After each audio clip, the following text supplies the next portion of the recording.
Now what I'm going to do is turn it over to Carolyn and her team to talk about shelter operations. This is understanding shelter operations and medical. And you guys, there's handouts that you have that are from Carolyn. These two things. And I think they're going to use those. So let me hand it over to Carolyn to let her introduce her team, and then we'll go from there. Okay. I think people are grabbing handouts right now. Can I'll people? bring around handouts. If you don't have handouts, Mom, I told you to make sure everybody had handouts. Please spell before you step on. Oh, thank you. Okay. Chris. So, anybody else not have a handout? You should be able to just leave it right here, you see. Oh, If we all of you talk to my mom after. so Chris, just to be clear, this is for your mic for the video, right? Yeah. So this is not a microphone here? No. Okay, gotcha. Just So, for the camera to pick it up better. gotcha, okay. All right, well, welcome, everyone. Someone's raising their hand. Oh, for handout? Okay. There's a question already. Question already. Okay. As Chris said, my name is Carolyn Evans, and I have Megan Colville and Amanda Gilbert with me.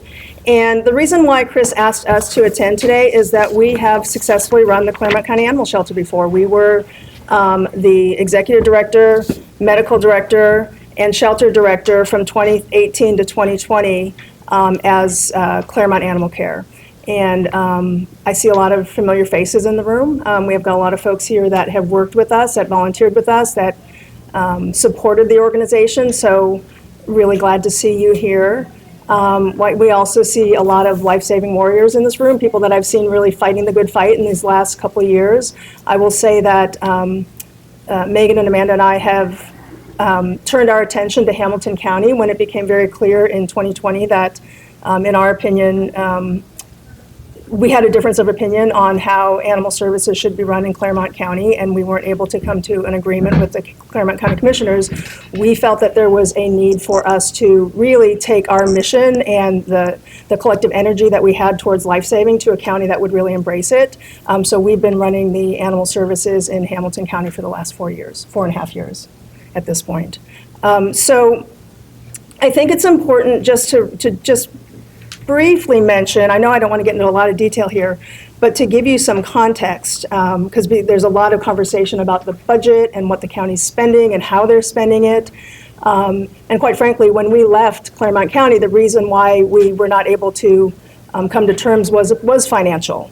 And for us, it wasn't about the money, it was about the animals. For the folks that are in this room that worked with us, you know that that is the case. However, you have to have the money to be able to run the operations.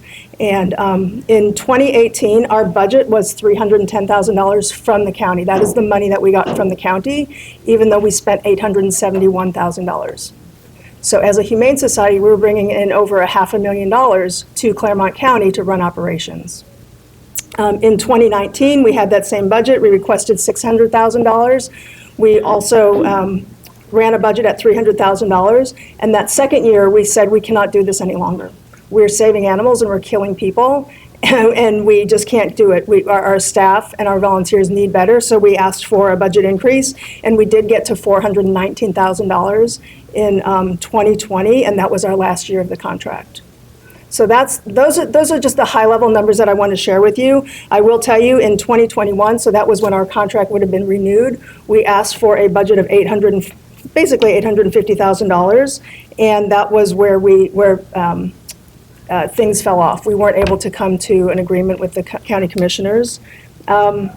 At that time, the RFP, the RFP is the request for proposals. At that time, the RFP, the commissioners estimated the budget for running animal services at $351,000. That's right out of their RFP. Now, we had already been running animal services and spending quite a lot more. I'm trying to see where their number is. Spending quite a lot more, about $600,000. And the county had funded, back in 2014, that was the highest that they ever funded the Claremont County Animal Shelter at $350,000. So that was about 10 years prior that they were running it at $351,000. And as Chris said, animal services animal services in Claremont County has been underfunded for many, many years. It was underfunded with us. It was underfunded with Claremont to the Rescue. And the one that wasn't on there, Chris, on your history is Claremont County Humane Society. They were here for, somebody in the room might know, many, many years prior to that. How long? I'm sorry, did someone? I volunteered there then. Yeah, so they were here for many decades, I believe. But it was always underfunded. So I think that's important to understand. So since 2014, county revenues have increased 14%, but funding for the shelter decreased 12%. So there's definitely an argument for an increase in shelter funding. And I will tell you that we are not, Chris, you said maybe we can resurrect Claremont Animal Care. That's not our intention. We're not here to bid on the contract. We've really been watching what's been happening from Hamilton County in our rearview mirror. It's been quite sad for us. It's a county that really, the shelter and the county and the animals and the people meant a lot to all of us. But as I said, we had to really look at the reality of the situation and just understand that we weren't going to be able to do our best work in Claremont County, so we took our resources to Hamilton County. So that our intent is not to come back to Claremont County, but if we can shed any light on what it takes to run an animal shelter at a high level, we want to be able to share that with folks. So that's what we're here to do today. I will say that the budget hang on, I'm going to update some numbers here. Carolyn, while you do that, I'll just note that myself and Amanda both live in Claremont County. So we're both residents. And I think Amanda grew up here, but I moved to Claremont County, believe it or not, after my experience in Claremont County. I got to drive around because we were understaffed. I got to drive around in the ACO truck once in a while, go pick up some animals, and I got to really like the county. And so despite the differences with the commissioners and the inability to reach an agreement with Claremont Animal Care, I sold my house in Covington and moved to Claremont County. So there is a little bit of personal investment as well, I know for myself, but probably for Amanda even runs deeper, having grown up here. Can I ask a question? Yeah, sure. I'm a little confused because you say there's the budget that they give you, but yet they're spending, let's say, 674, 670. Where does that difference It's come coming from donations and grants. Okay. Donations, grants, and service revenues, so adoption fees and things. Okay. But I will make a point that no animal shelter is making money from adoption fees. Yeah. No. You're basically losing money with every animal that you adopt because you're spending a lot more money on that animal. How do they get the grants? You have to have people that know how to write grants. Yep. So I skipped a little bit here because I started to go into the budget, but I do want to finish this point, which is when we parted ways with Claremont County, we had asked for a budget of approximately $850,000. So the county decided that they were going to take it in-house, and they thought they could provide the same services at a better cost, I believe. So they did. In 2021, they ran services at $467,000, so that's definitely less than what we asked, but I would argue that the services were not the same. In 2022, they went up to $582,000, and I think at that point they started realizing that it just couldn't be done. So in 2023, they spent $881,000, which was very much close to what we had asked for, and in this last year, they spent over $1 million. So in 3 years, when Claremont Animal Care was there, the county spent $1,039,000 in 3 years with us, and they've spent $1,032,000 in 1 year alone in 2024. When we were running shelter operations, we took in more than 6 times the number of animals. So it's a 600% increase in the number of animals that we were able to handle in that collective 3 years than they were able to do in 1 year for the same price. So I'm not a Claremont County resident, so it's up to anybody in this room who's a Claremont County resident, but I would say that insanity needs to stop. It's just the numbers speak for themselves, and I think that's where Chris is really coming from. So let me go back to, I'm going to back up just to just to understand why we're here. As I said, we successfully ran animal services from 2018 to 2020. I think it's important just to understand a little bit about what our qualifications were. I was the executive director. I have an MBA. I have 20 years of experience in the animal in the animal welfare industry. I was a best friends Southern Utah University Executive Leadership graduate, and that is the first postgraduate certificate program for people in the animal welfare field. I was a graduate of the first class. Megan was a graduate of the second class. Megan also has 14 years of industry experience. She is also a humane agent in the state of Ohio, as is Amanda. Megan is also an instructor for Best Friends. Amanda is an instructor at Penn Foster in the RVT program. So I think it's important just to understand the level of understanding and skill that you have to run an animal shelter. And I'm going to give you a chance, Megan, to talk a little bit about the Executive Leadership Program. The Best Friends Animal Society is a organization that some of you may have heard of. It's a national group, one of the leading national groups out there, and they've partnered with Southern Utah University to create the first, there's a few others that have kind of come along since, but the very first degree program. You can earn a bachelor's degree, a master's degree in animal services. And just this past year, I joined on as a instructor for their 101 classes on animal sheltering. So it's been fun. I've been proud to do it. And just yesterday, I got asked to join in again in 2025.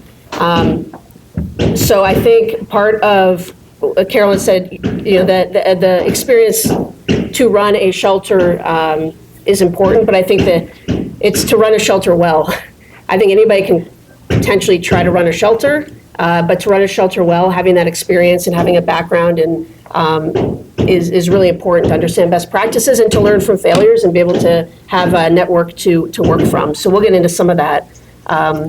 But it is, Best Friends in Southern Utah are really professionalizing the field by adding these career options hopefully for all the kids. A lot of people here maybe in this room wanted to work with wanted to work with animals as a kid, and there was one option: you're going to be a vet.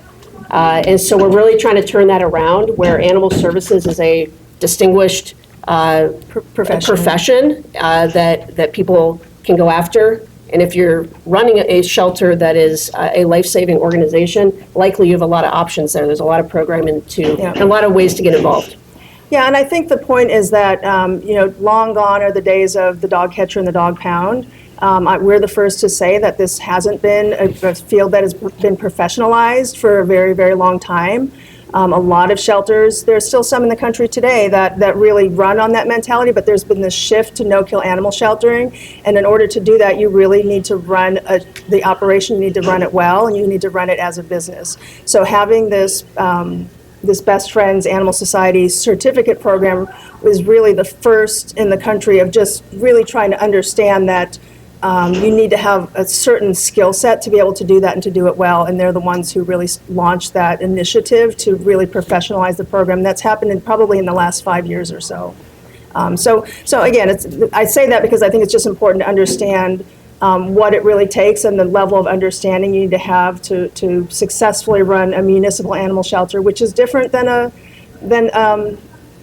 a private animal shelter or an animal rescue, which there's definitely a place, and all of those groups serve a really good purpose in our industry, and we all work together, but there is definitely a distinction between a private animal rescue or a private animal shelter and a municipal shelter, because the municipal shelters are the only ones that have the open intake, and you have to take in every single animal. So it's a lot easier to maintain a no-kill approach and no-kill numbers when you can turn away animals that are coming into your doors. And you can't do that as a municipal shelter, and you can't do that as the Claremont County Animal Shelter. So I wanted to mention that. And you can see here, actually, I guess I should mention this because I know he's recording, and I'll just briefly mention so I went through the budget. But in 2018, under Claremont Animal Care, we had a total intake of almost 2,000 animals. In 2019, same thing, we had 1,900 animals, and in 2020, that number jumped up to 2,100 animals. Now, I don't know if anybody has data on Claremont recently. I don't think it's been publicly shared. We've been able to back into some numbers by looking at what's happening in the industry and looking at the other shelters in the region that are reporting, but our best estimate is that the Claremont shelter in these last couple of years has been taking in about an average of 1,000 animals, so about half of what we took in. So again, my point is, they're spending 3 times the amount of money taking in half the number of animals currently. Now, they may be achieving that life-saving rate, but they're not bringing in the same number of animals. And so that means that there are animals out there and owners out there that need help and need services that aren't getting that support from their county animal shelter. So the last point I want to make is just about the sort of how the contract ended with Claremont Animal Care. And just reiterate, this is right off the county's website, that both commissioners said it was unfortunate that we were not able to contract with Claremont Animal Care because we did do a good job for the community. I think that the community really appreciated that level of support and came to understand that true no-kill animal sheltering and life-saving can happen in Claremont County. And I will say that it can still happen, but you've got to have the right organization in place leading that, and you have to have the right people that know how to do that to get back there. And I hope that Claremont gets there one day. Back in 2020, when we were trying to negotiate this contract, Ed Humphreys at the time said we cannot spend another $400,000. Well, they've spent another $600,000 and they're still not there. So, again, if we can shed any light on how Claremont County can get back to that, we certainly hope that we can have that type of an impact. We've been successfully running the Hamilton County Animal Services since 2020, so for the past 4.5 years, about 4 times the size. We serve 830,000 residents. We take in an annual average of 7,000 animals. This year, we're on track to take in 8,000 animals. Half of them go home with Amanda. Like I said, we don't have intentions to be back here in Claremont. You can only spread yourself so thin. We are just getting ready to sign a 10-year contract with Hamilton County. But we are here to help. We definitely want to support what's happening in Claremont County. We're better as a region when everybody's doing well, and we really want to see Claremont County back to where we know that they can be. And I see from just everybody in this room, I know there's a lot of support and a lot of just people really willing to roll up their sleeves. I see volunteers that are fighting for it every single day. There are people that want to make this happen.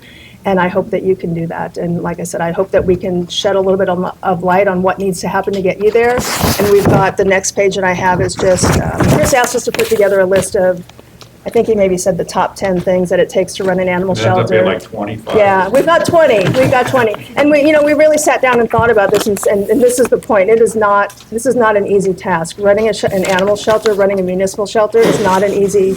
It's Very complex. Yeah, so this is what we were able to, this was our short list. But the very first one is, I guess I'll read it because I know that you've got your recording, Chris, but the first thing is just to know what you don't know. And as I said here, the minute you believe that running a municipal animal shelter is going to be easy, you've already set yourself up for failure, because it is not easy.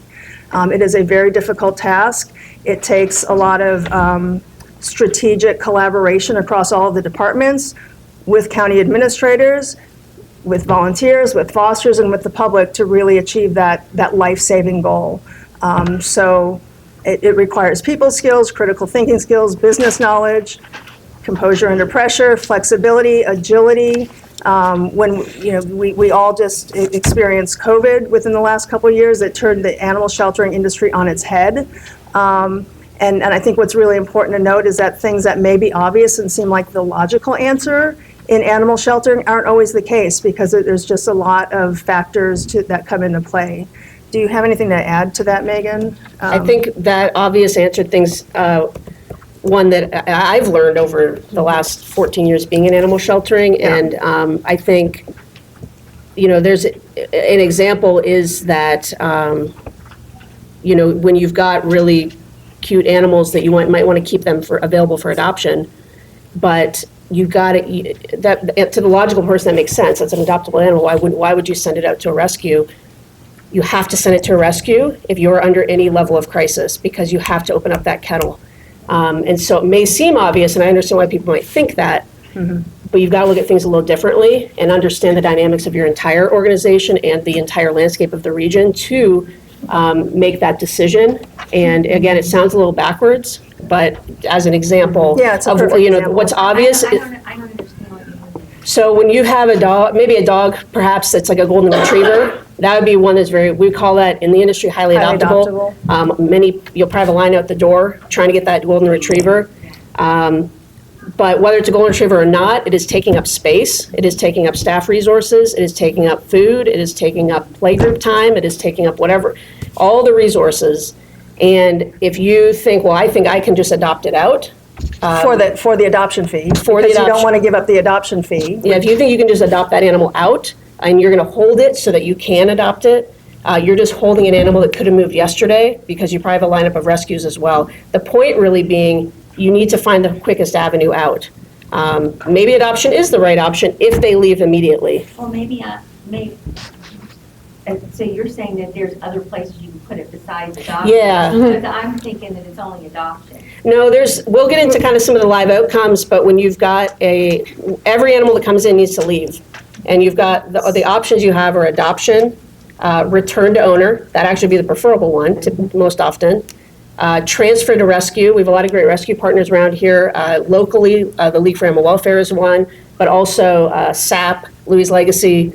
There's a lot of private So rescues transferring around. to another organization who's going to take ownership of that animal, and they'll take care of getting it adopted, but you're getting it out of your shelter, clearing up space for another animal. Mm-hmm. And the notion is, we don't want to do that because we want to keep that animal because we can get that adoption fee. It's not worth it, right? You're spending more money on that animal by keeping it than just letting it go. And you're also then supporting your rescue groups who help you. You know, if maybe they take that golden retriever puppy and you say, I'll give you that puppy, but take these other two dogs as well. Yeah. So you're working together, because what people need to understand is that the municipal shelter is the first line of defense. This is where all animals come. But the other shelters, the private shelters and the rescues really should be in this to be supporting the municipal shelter, because that's where all the animals are coming. So if you're all working together, you can move animals much more quickly, and you're working towards a common goal. So that was the point about, it really it's not always the logical answer, but you've really got to be looking at it much more holistically. And just going back to the very first point is just like being humble and knowing what you don't know. This is just, I will just say it, this is not an easy field. I was a consultant for 10 years. I worked for 4 of the big 6 consulting firms.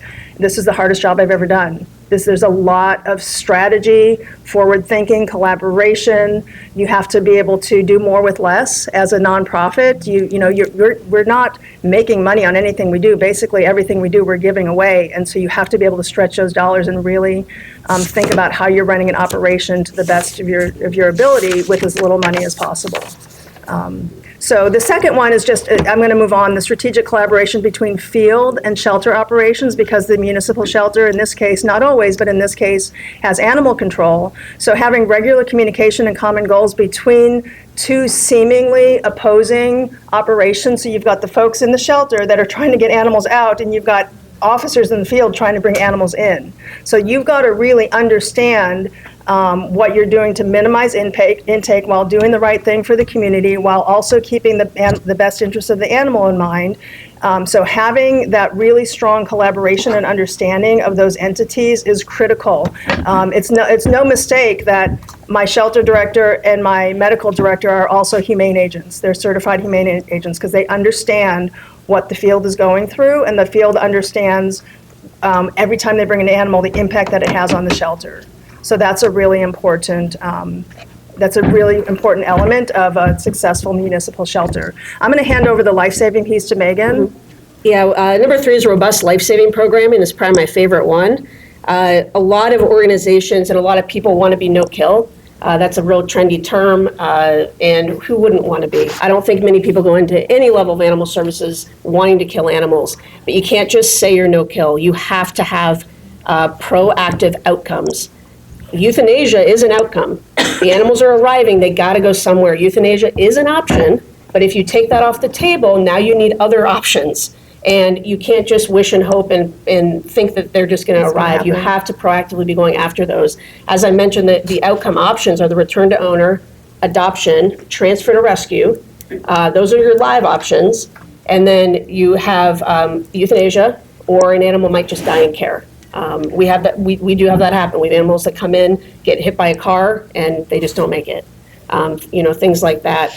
So in order to really fulfill that life-saving mission, you have to proactively be driving outcomes as quickly as you possibly can. And it requires a lot of swift and coordinated programming to find those live outcomes.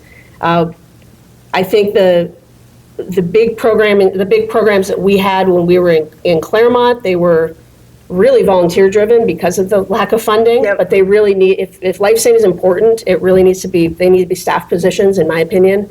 But what that we have in Claremont, or in Hamilton County, a strong foster program. That is going to provide you way more options to house animals.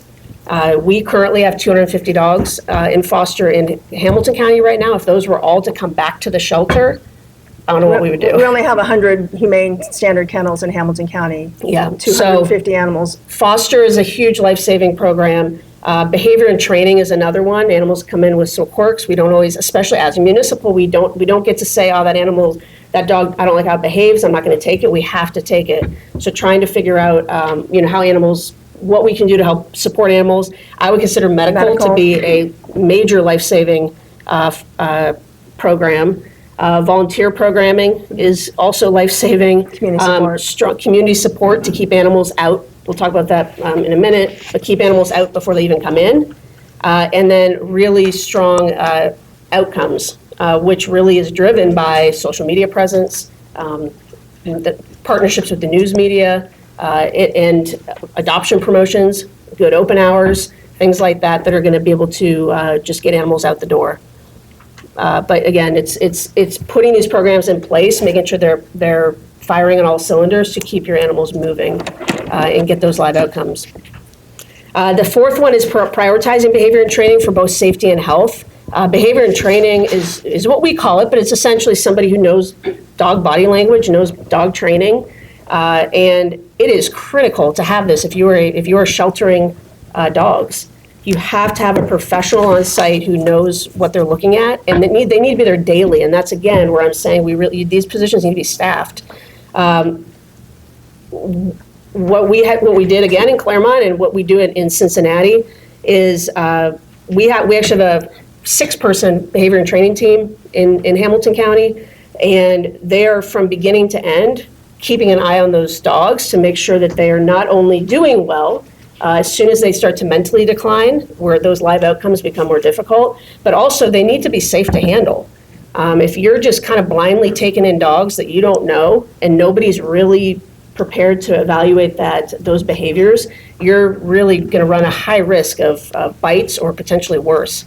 And so the behavior and training part of an organization in a municipal shelter is incredibly important. To have those experts that are there. Mm-hmm. Also, just understanding how to handle animals. We have Fear Free is a program that is free to, it's out there. If you search Fear Free out on the internet, you can go through training. Our staff in Hamilton County, a lot of our staff, especially at the beginning, had gone through the Fear Free training so that we can handle animals in a way that's not causing more harm. The shelter is already a stressful environment. We want to be employing handling strategies that are going to hopefully enhance their experience, not make it worse. And it's not just handling. I mean, the Fear Free talks about even the layout of the shelter, things that you would not necessarily think about, just understanding how you're housing animals. When you're walking them through a corridor, what's the best way to do it so you're not provoking the other animals or creating them to get amped up.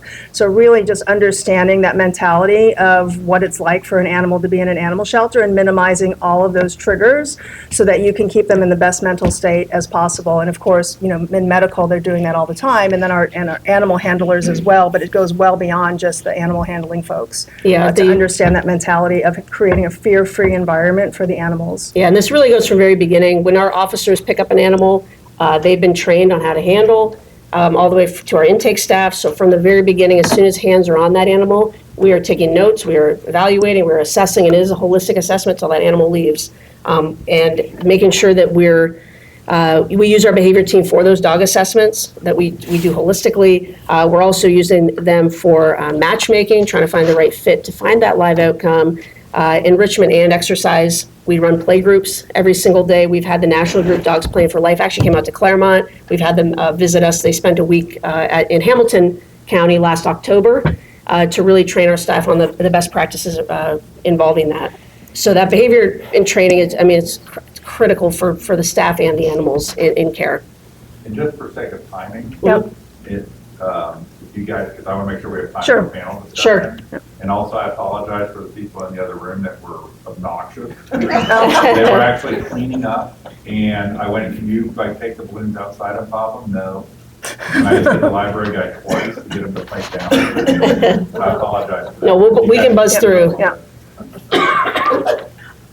Yours fiscal. I mean, some of these, I guess you could just read them, but I'll do it for the sake of the camera. Just practicing fiscal responsibility. Animal shelters must really balance doing the best for every single animal in our care, but also being conscientious of the entire population. What you may be able to do for your own animal is not what we can necessarily do for an animal in care when we have 8,000 animals. And we need to be looking at herd health, and we need to be looking at really providing what we need to so that we can do triage and stabilize an animal, look for a rescue, look for an adopter willing to take that on, and then move that animal on. We cannot spend $7,000 on an animal, which we might, if it was my own pet. But that's why we have someone like Amanda, who, like I said, is bringing the animal home with her every single day, because we can really stretch our dollars when we're doing a lot of that in-house. We also want to leverage fundraising and grant opportunities. That's something To that, and if you're really on top of things, actually proactively providing support and programming that could enhance the mental health of your employees and your whole team, the volunteers as well. Yeah, I mean, as you said, everyone's here because they love animals, but we're dealing with some pretty heavy stuff. I mean, anybody who's walked in the shelter knows that. And if you think about it, this is the only industry that I'm aware of where we're actually making life and death decisions. I can imagine, like in a hospital, in an ER, they're dealing with a lot of death, but they're always trying to save lives. This is the only industry, profession that I can think of where sometimes you're actually ending the lives of the very animals that you're trying to save.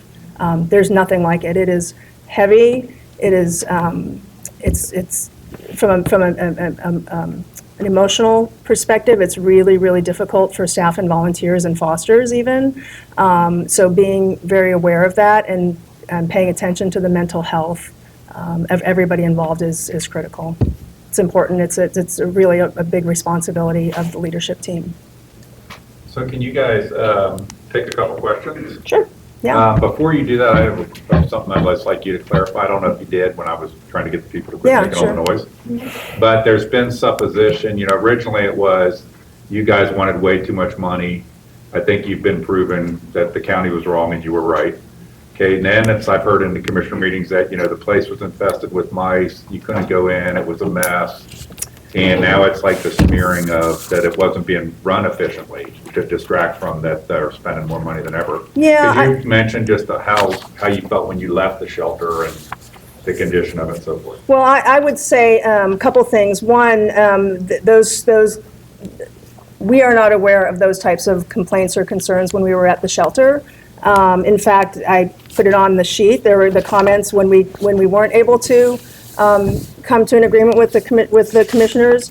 David Painter said it was unfortunate that we were unable to get a contract with Claremont Humane.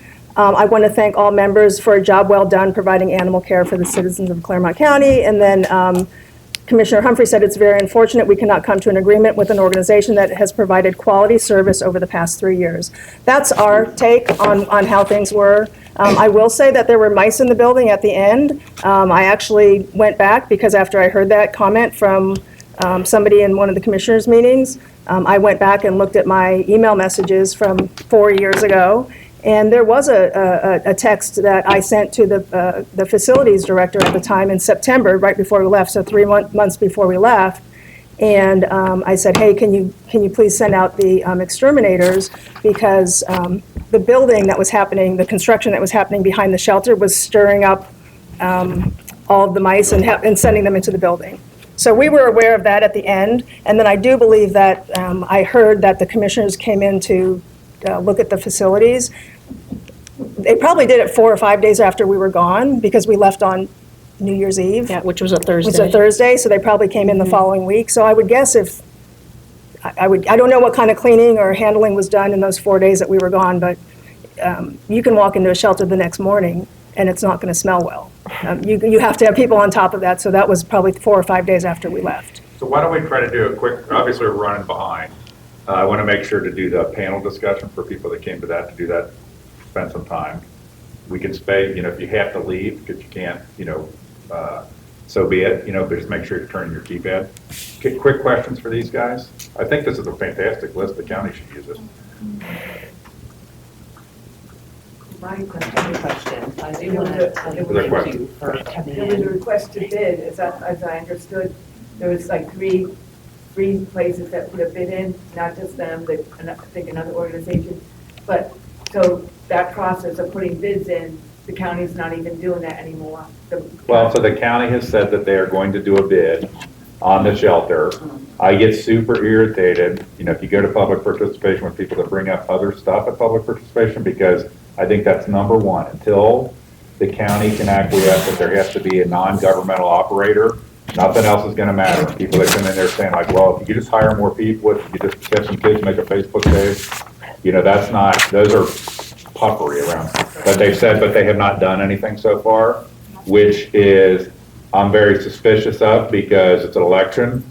They said 4 weeks before the election, they were gonna do an RFP.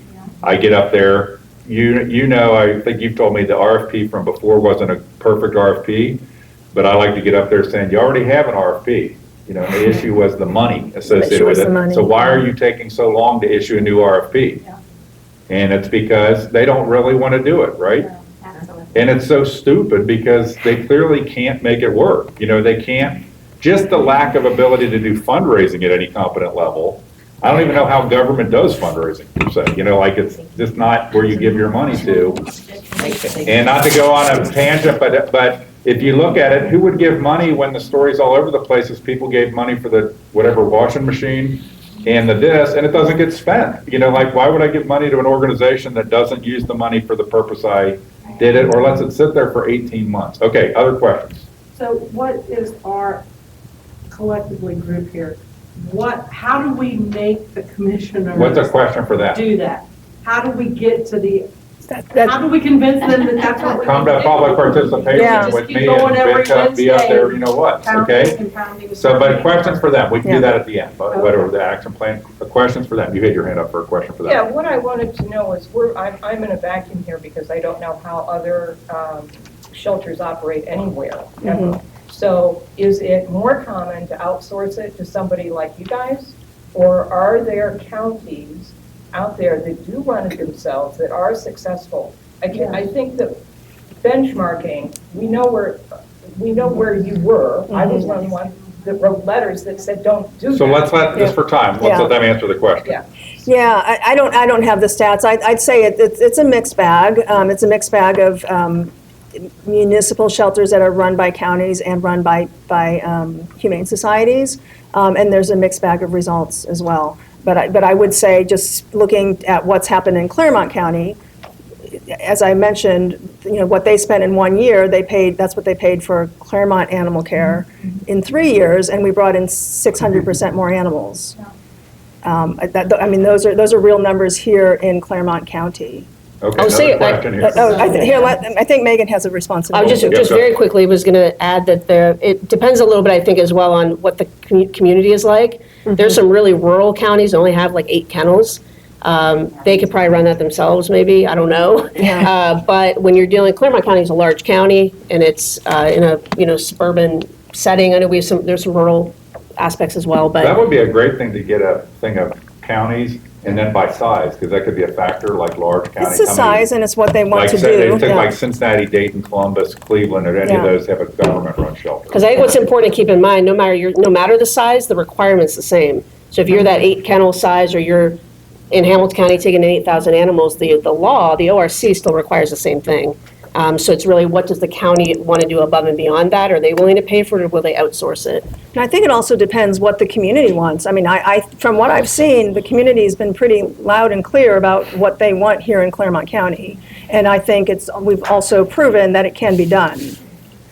Okay, other quick questions for Carolyn and her team.